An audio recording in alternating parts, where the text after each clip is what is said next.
Hi everyone, I'm Jennifer Cheng. I know we've had a long day, and I'm going to be at another in a series of long introductions. I'm a speaker, a writer, and influencer, serial entrepreneur, investor, classical pianist, and former actress and model. I stand before you today very humbled, because this is actually the second TED Talk I've been able to give. And in the 2 years since I gave my first TED Talk, I've done quite a bit of soul searching since, and have come to some new answers as well as new questions. I'd like to share with you this journey of self-discovery, of searching, of losing myself like I would always drop my makeup, and reclaiming my identity like this lipstick. So bear with me. We're gonna do a little time travel, go back in time. And I'm so inspired by all of you out here today, my peers, learning so much and still learning. So my next slide would lovely, if it would work. Awesome. Okay, so several years ago, I was living in New York City, juggling the life of an actress and model and media finance executive.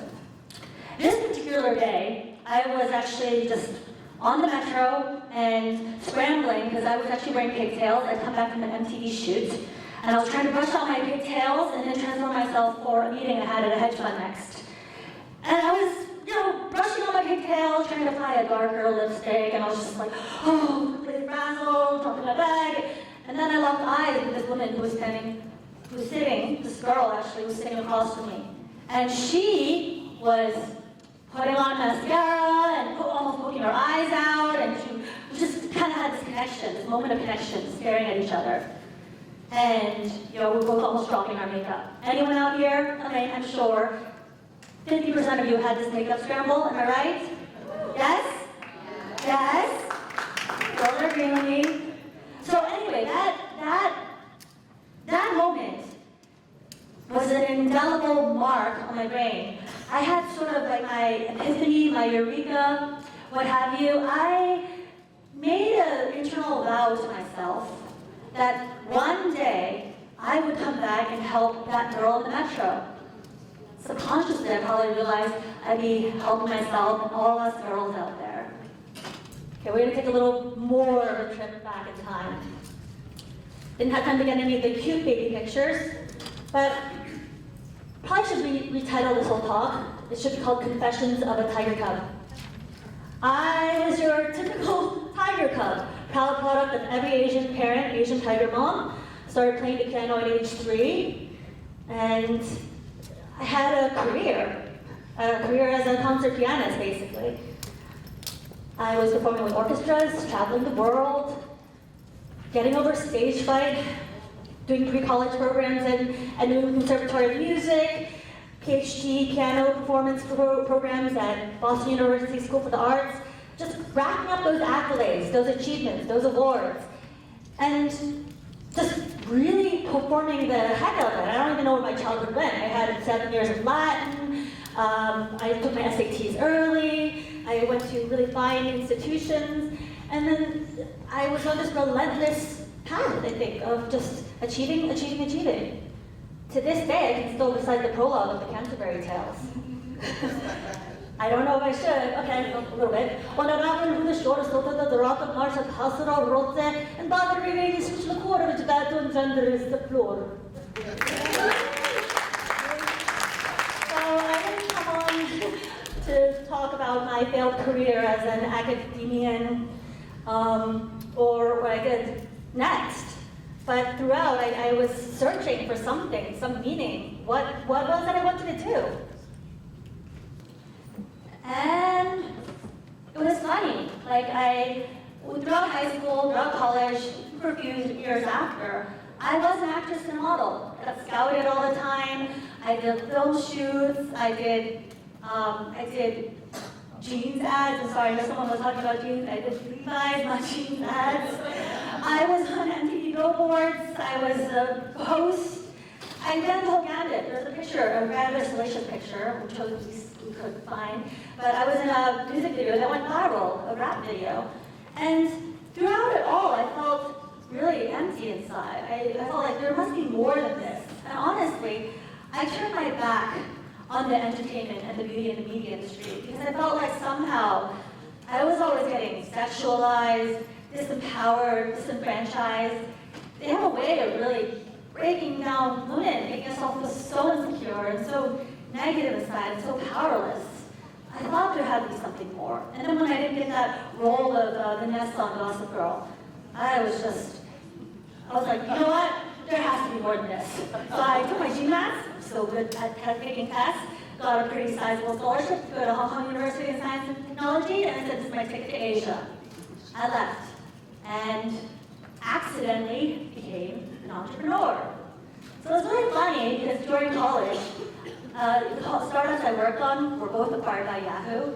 Since then, I've had 3 more IPOs. They say some people are really good at picking stocks. I just happen to be good at picking companies.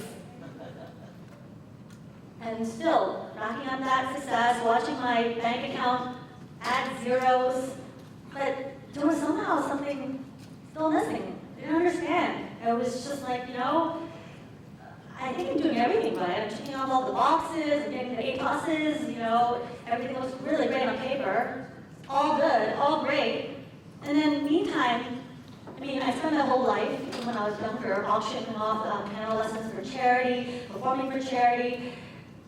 I of the belief that whatever stage you're at, if you're struggling as a person, if you're struggling as a company, whatever stage you're at, you have to be giving back. So I'm a big believer in paying it forward. Throughout my journey, I like to say that I'm sort of like collecting the badges of achievement, like a little Girl Scout, but at the same time, I'm a guide for fellow female millennial entrepreneurs. I make that entrepreneurs. And then I got even more confused. I became a speaker, mentor, writer, investor, philanthropist.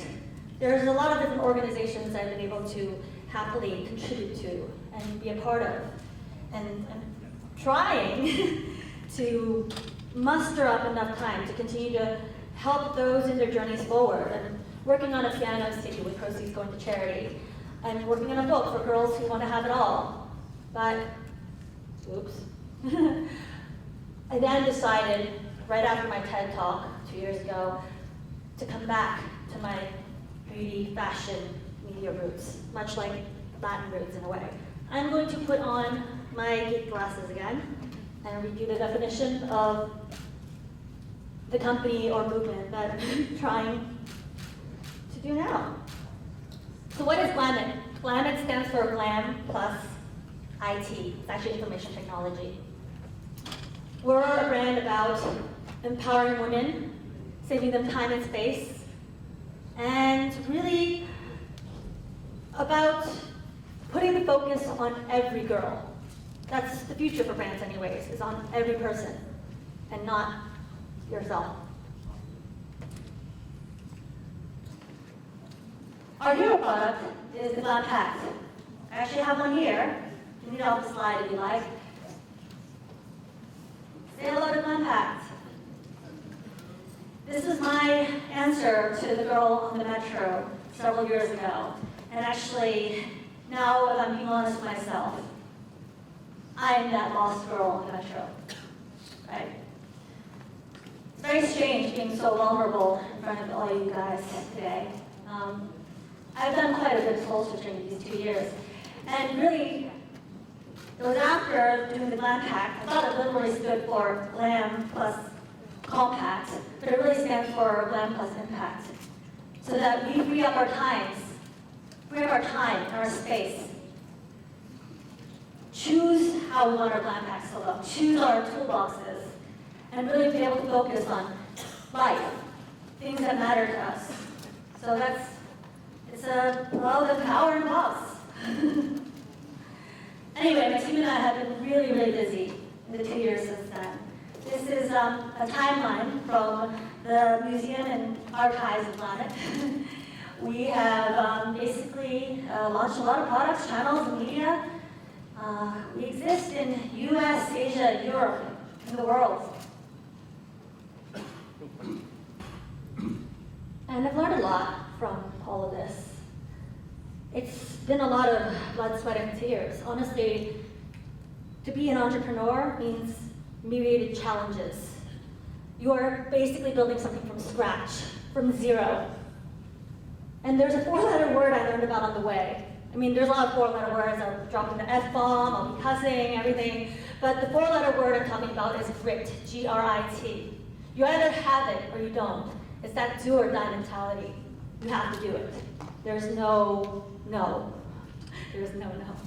And it's been challenging because basically, as an entrepreneur, or as anyone with an entrepreneurial mindset, you have work-life balance. There is no such thing as work-life balance. And the other thing I've learned is that you need to surround yourself with positivity. Criticism never paid my bills, right? But people who really can mentor you, guide you, friends, people who care. You need to surround yourself with a real team, a real circle of people. And as I look out, I see some of my loved ones and people very dear to me here today. And that means a lot. That means a lot between your survival, your basic sanity, your company making or breaking it. And then again, everyone sees this glitzy image of success. Entrepreneur is a catchword. Entrepreneurialism is, everyone is an entrepreneur now. You have to be, right? But really, it is about what you don't see behind the scenes. All that hard work, that blood, that sweat, those tears. Life is short. So you need to use what time you have very wisely. My previous talk was on how time is the new currency. And I'm having more and more questions about the paradigm shift that we've all encountered since then. So who am I? It's funny, I end this with more questions and answers, right? Who am I? I am a tiger cub. I was a model and actress. I am an entrepreneur. And I am a speaker, mentor, advisor, writer, philanthropist, investor. But what's the future for all of us as brands and people? We are all those things and more. We are, actually all of us are everything. We're all brandless. We are our own brands. There has been this loss of ego. Ego. There is no I anymore. For the brands and for people who want to succeed, you really need to kind of embrace all that you are, all those different identities. And then most importantly of all, love is that factor. That is the secret ingredient of it all. Didn't realize it, but this logo of our brand, that I branded myself with today, it's all about love. I want to give a quick shout out to my team here today. Girls, where's the love? We branded ourselves. We're here, but I realized I was wrong in my first TED Talk, or slightly off. Throughout my journey, I realized why I felt so empty and felt this void and felt like, why am I everything to everyone? It's because I didn't love myself. In that bank of love, I was running a major deficit. I was bankrupt of love. And when I'm talking about love, it means the love I have for myself. That empowerment, because if you don't shine that light for yourself, you cannot empower others around you and pay it forward. So I ask all of you today, please, find your identity, embrace all your identities, embark on your journey. And no matter what it is you choose, whether you are an investor, philanthropist who's trying to be everything to everyone, a humanitarian, an entrepreneur who's building the platform of everything, whatever it is you're doing, be empowered by love and use love as your currency. Thank you.